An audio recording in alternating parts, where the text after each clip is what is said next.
dans Jude, pourquoi on dit que Jésus est le sauveur? C'est pas parce que dans Ésaïe, il est dit en dehors de Dieu, il n'y a pas de sauveur, que Jésus est le sauveur du peuple, mais Moïse aussi était le sauveur du peuple. On va dans Jude, chapitre 1, verset 25, il est dit,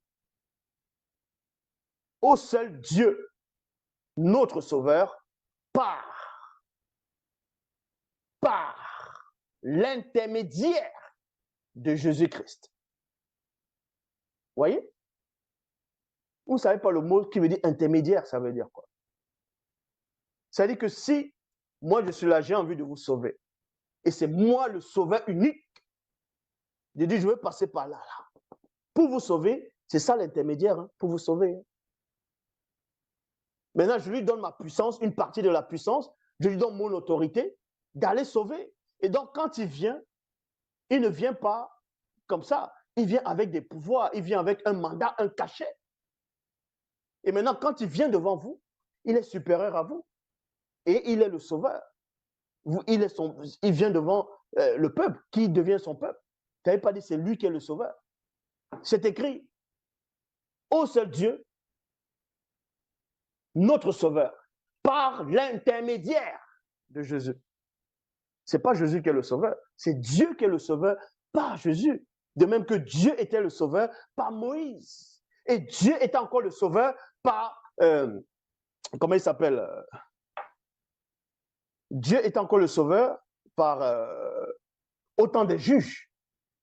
On va voir cela dans Juges, chapitre 13, au verset 5, Bible de la colombe. Car tu vas devenir enceinte et tu enfanteras un fils. Point.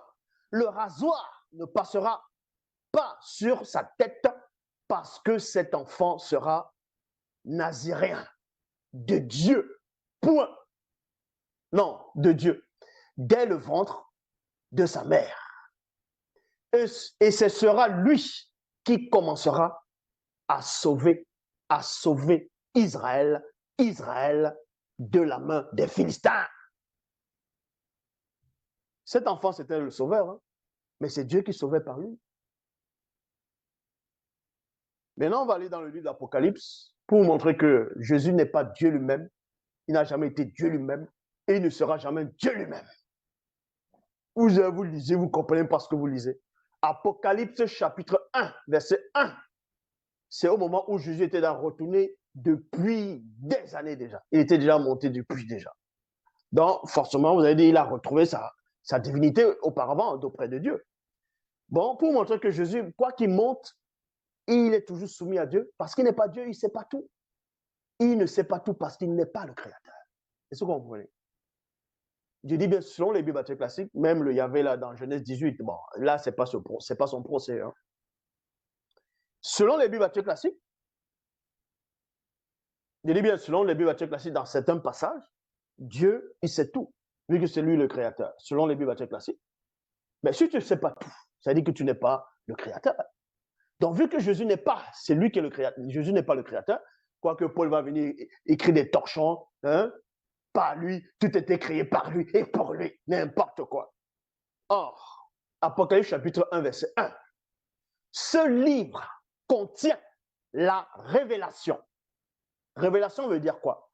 Fait de révéler ce qui est secret. Donc, une révélation, c'est ce qui est secret. C'est ce que tu ne sais pas, c'est ce qui est caché à tes yeux.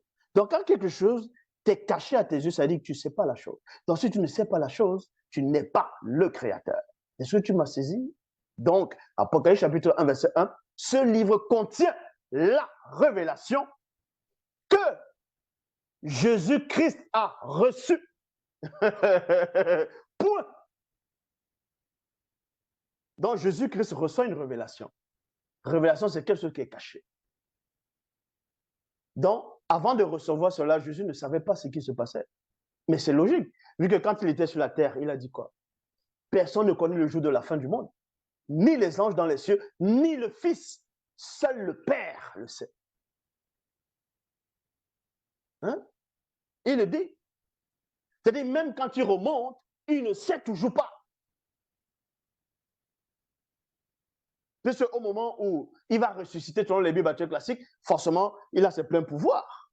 Il devrait savoir, vu qu'il n'est plus sujet à la mort. Mais les apôtres vont encore lui demander la question quelques moments, on va dire quelques minutes avant qu'il monte. Il va dire, ils vont demander à Jésus, mais est-ce en ce temps-là que tu vas rétablir Jérusalem, ainsi de suite?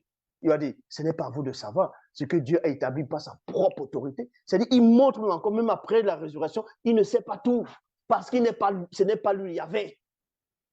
Et Apocalypse 1.1 le confirme. Ce livre contient la révélation. Révélation veut dire quelque chose de caché, de secret. Ça ne veut pas dire que Jésus-Christ a reçu. Que Jésus-Christ a reçu. Point.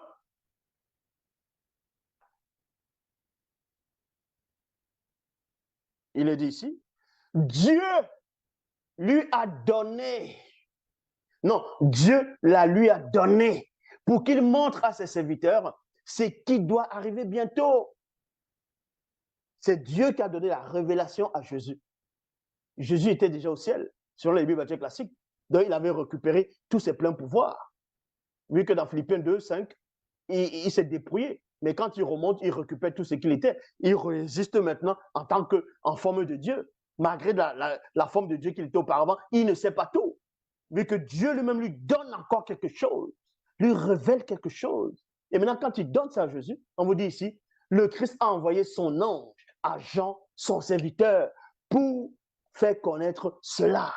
Vous allez dire, oui, mais Jésus a un ange. Donc, s'il a ses anges, c'est-à-dire que c'est Dieu qui a des anges. Mais Apocalypse chapitre 7, et non, Apocalypse chapitre 12,